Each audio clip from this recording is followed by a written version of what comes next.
ఈ ఆగస్టు 23వ తేదీ ఆదివారం నాడు శ్రావణ మాసంలో వచ్చే ఎంతో విశిష్టమైన పుత్రద ఏకాదశి వచ్చింది. సాధారణంగా ఏకాదశి అంటేనే శ్రీ మహావిష్ణువుకు ఎంతో ప్రీతికరమైన రోజు అని మన పెద్దలు చెబుతారు. అందులోనూ శ్రావణ మాసంలో వచ్చే పుత్రద ఏకాదశి రోజున లక్ష్మీనారాయణులను భక్తితో పూజిస్తే ఇంట్లో సుఖశాంతులు సిరి సంపదలు కలుగుతాయి. ముఖ్యంగా సంతానం కోసం ఎదురుచూస్తున్న దంపతులు ఈరోజు విష్ణుమూర్తిని భక్తితో పూజించి తమ మనసులోని కోరికను స్వామివారికి చెప్పుకుంటారు. అలాగే ఇప్పటికే పిల్లలు ఉన్న తల్లిదండ్రులు తమ పిల్లల ఆరోగ్యం మంచి భవిష్యత్తు కోసం ప్రార్థిస్తారు.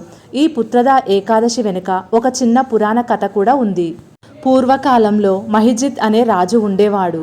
రాజుకు సంపద, రాజ్యం అన్నీ ఉన్నా సంతానం లేకపోవడంతో ఎంతో బాధపడేవారు. ఒకరోజు మహర్షులను కలిసి తన బాధను చెప్పుకున్నాడు. అప్పుడు ఋషులు పుత్రద ఏకాదశి వ్రతం గురించి చెప్పి భక్తితో ఆచరించి శ్రీ మహావిష్ణువును పూజించమని సూచించారు. రాజు ఎంతో భక్తితో ఏకాదశి వ్రతాన్ని ఆచరించి విష్ణుమూర్తిని ప్రార్థించాడు. స్వామివారి అనుగ్రహంతో అతని కోరిక నెరవేరి సంతానం కలిగిందని పురాణ కథనం చెబుతుంది. అందుకే సంతానం కోసం మాత్రమే కాకుండా కుటుంబ క్షేమం, కుటుంబ సుఖశాంతుల కోసం కూడా ఈరోజు శ్రీ మహావిష్ణువును భక్తితో ప్రార్థిస్తారు. అందుకే ఈరోజు పూజను ఎలా చేయాలి, పూజకు ముందు ఏం సిద్ధం చేసుకోవాలి, ఏ పూలతో పూజ చేయాలి, ఏకాదశి రోజు ఏ పనులు చేయకూడదు, ఈరోజు చేయగలిగే కొన్ని సులభమైన ఆచరణలు ఏమిటో ఇప్పుడు తెలుసుకుందాము. ముందుగా ఉదయం వీలైనంత త్వరగా నిద్రలేచి ఇల్లంతా శుభ్రం చేసుకొని తలస్నానం చేయండి. గడపలకు పసుపు రాసి కుంకుమ బొట్లు పెట్టి స్త్రీలు పసుపు కుంకుమ ధరించి మంగళసూత్రానికి కుంకుమ బొట్టు పెట్టుకొని పూజకు సిద్ధం కావాలి. పసుపు రంగు దుస్తులు ధరించడం కూడా శుభప్రదం. పూజ గదిలో ఒక బియ్యపిండితో చిన్న ముగ్గు వేసుకొని మీ ఇంట్లో ఉన్న వెంకటేశ్వర స్వామి లేదా శ్రీ మహావిష్ణువు పటాన్ని అందంగా అలంకరించండి. పక్కనే లక్ష్మీదేవి పటాన్ని కూడా ఉంచి పూలతో అలంకరించండి. విష్ణుమూర్తికి తెలుపు లేదా పసుపు రంగు పూలు సమర్పించండి. వెంకటేశ్వర స్వామికి తెలుపు లేదా పసుపు పూలతో పాటు తులసిని సమర్పించండి. మహాలక్ష్మీదేవికి ఎరుపు లేదా గులాబీ రంగు పూలు సమర్పించాలి. తామర పువ్వు దొరికితే లక్ష్మీదేవికి సమర్పించడం మరింత శుభప్రదం. విష్ణుమూర్తికి తులసి దళాలు లేదా తులసిమాలను సమర్పించాలి. ఏకాదశి రోజున తులసి దళాలు కోయకూడదని సాంప్రదాయం ఉంది. కాబట్టి పూజకు అవసరమైన తులసి ఆకులను ముందు రోజే తీసుకొని పెట్టుకోవాలి. ఈ రోజు తులసి కోట దగ్గర దీపం వెలిగించి నమస్కరించాలి. ఈ రోజు తులసి చెట్టుకు నీరు పోయకూడదు, కేవలం నమస్కరించుకోవాలి దీపం పెట్టి. పూజ ప్రారంభించే ముందు పసుపుతో చిన్న గణపతిని తయారు చేసుకొని ముందుగా గణపతిని పూజించాలి. ఆ తరువాత లక్ష్మీనారాయణుల పూజను ప్రారంభించాలి. పుత్రద ఏకాదశి రోజున పిండి దీపాలు వెలిగించడం కూడా ఒక ఆచారం. 2 చిన్న పిండి ప్రమిదలు తయారు చేసుకొని వాటిలో నెయ్యి లేదా నూనె వేసి విష్ణుమూర్తి, లక్ష్మీదేవి ముందు దీపాలు వెలిగించండి.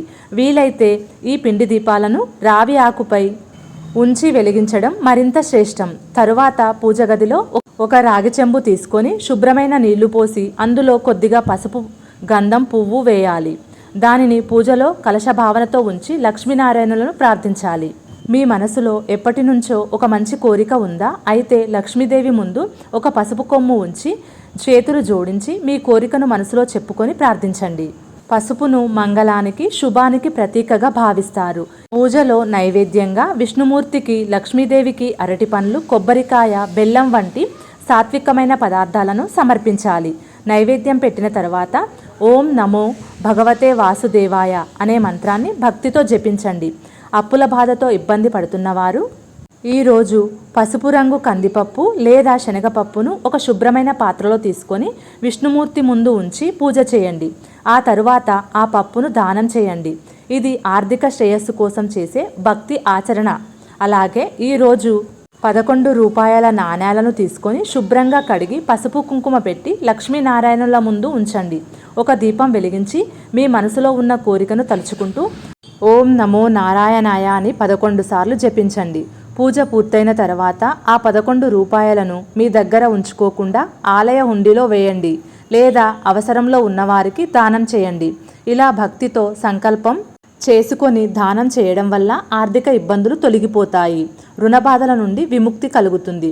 మీకు పిల్లలు ఉంటే వారి పేరుతో ఒకరికి ఆహారం పెట్టండి. లేదా వారికి అవసరమైన వస్తువును దానం చేయండి. సంతానం కోసం ఎదురుచూస్తున్న వారు కూడా తమకు చేతనైన సేవ చేయవచ్చు. పిల్లల పేరుతో చేసే ఈ చిన్న సేవ కూడా ఎంతో మంచిది.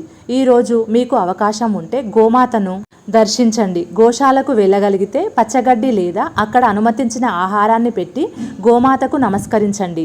మూగజీవికి ఆహారం పెట్టడం కూడా ఒక మంచి సేవ. అలాగే మీకు వీలైతే ఆకలితో ఉన్నవారికి అన్నదానం చేయండి. పెద్ద మొత్తంలో చేయవలసిన అవసరం లేదు. మీకు చేతనైనంతలో ఒకరికి ఆహారం పెట్టినా చాలు. ఏకాదశి వ్రతం చేసేవారు ఉపవాస నియమాన్ని తమ ఆరోగ్యాన్ని దృష్టిలో పెట్టుకొని చేయాలి. ఈరోజు బియ్యంతో చేసిన ఆహార పదార్థాలను తినకూడదు. పండ్లు, పాలు వంటి పలహారం తీసుకోవాలి. ఆరోగ్య సమస్యలు ఉన్నవారు మాత్రం బలవంతంగా ఉపవాసం ఉండకండి.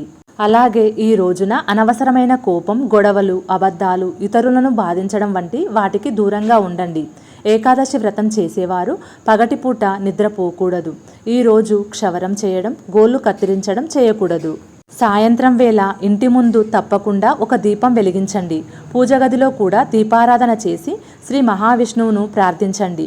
మీ దగ్గరలో వెంకటేశ్వర స్వామి ఆలయం ఉంటే వీలైతే దర్శనానికి వెళ్ళండి. ఈరోజు మీకు వీలైతే విష్ణు సహస్రనామం చదవండి లేదా వినండి. అంత సమయం లేకపోతే కనీసం కొద్దిసేపైనా ఓం నమో నారాయణాయ అని భక్తితో జపించండి. సంతానం కోసం ఎదురుచూస్తున్న దంపతులు ఈరోజు కలిసి లక్ష్మీనారాయణుల ముందు దీపం వెలిగించి తమ మనసులోని కోరికను చెప్పుకొని ప్రార్థించాలి. ఇప్పటికే పిల్లలు ఉన్న తల్లిదండ్రులు కూడా ఈరోజు తమ పిల్లల పేర్లు తలుచుకొని విష్ణుమూర్తిని ప్రార్థించాలి. భక్తులారా, పుత్రదా ఏకాదశి అంటే కేవలం కోరికలు కోరుకునే రోజు మాత్రమే కాదు. మనలోని చెడు ఆలోచనలను తగ్గించుకొని దేవుడిని స్మరిస్తూ ఒక మంచి పని చేసే పవిత్రమైన రోజు. ఈ రోజు మీరు పెద్ద పూజ చేయలేకపోయినా బాధపడకండి. ఒక చిన్న దీపం వెలిగించండి, విష్ణుమూర్తిని స్మరించండి, తులసికి నమస్కరించండి. మీకు చేతనైనంతలో ఒకరికి సహాయం చేయండి. ఈ పుత్రదా ఏకాదశి సందర్భంగా శ్రీ మహావిష్ణువు, మహాలక్ష్మీదేవి అనుగ్రహం మీ ఇంటిపై ఎల్లప్పుడూ ఉండాలని కోరుకుంటున్నాను. మీ కుటుంబంలో ఆరోగ్యం ఉండాలి, సుఖశాంతులు ఉండాలి, మీ పిల్లలు మంచి మార్గంలో నడవాలి. సంతానం కోసం ఎదురు చూస్తున్న వారికి ధైర్యం, ఆశ కలగాలి. ప్రతి ఇంట్లో ఆనందం నిండాలి. చివరగా భక్తితో ఈ చిన్న విష్ణు శ్లోకాన్ని భక్తితో స్మరించుకుందాం. శాంతాకారం భుజగశయనం పద్మనాభం సురేశం విశ్వధారం గగన సదృశం మేఘవర్ణం శుభాంగం. శ్రీ మహావిష్ణువు అనుగ్రహం మీ కుటుంబం మీద ఎల్లప్పుడూ ఉండాలని కోరుకుంటూ ఈ శ్లోకాన్ని భక్తితో స్మరించుకొని ఈ పుత్రదా ఏకాదశి వ్రతాన్ని ఆచరించండి. ఈ వీడియో మీకు ఉపయోగకరంగా అనిపిస్తే ఒక లైక్ చేయండి. మీ కుటుంబ సభ్యులకు షేర్ చేయండి. కామెంట్లో జై శ్రీమన్నారాయణ అని రాయండి. ఇలాంటి భక్తి విశేషాల కోసం జ్యోతి భక్తి భోజనం ఛానల్ను సబ్స్క్రైబ్ చేసుకోండి. వీడియోను చివరి వరకు చూసినందుకు ధన్యవాదాలు. జై శ్రీమన్నారాయణ.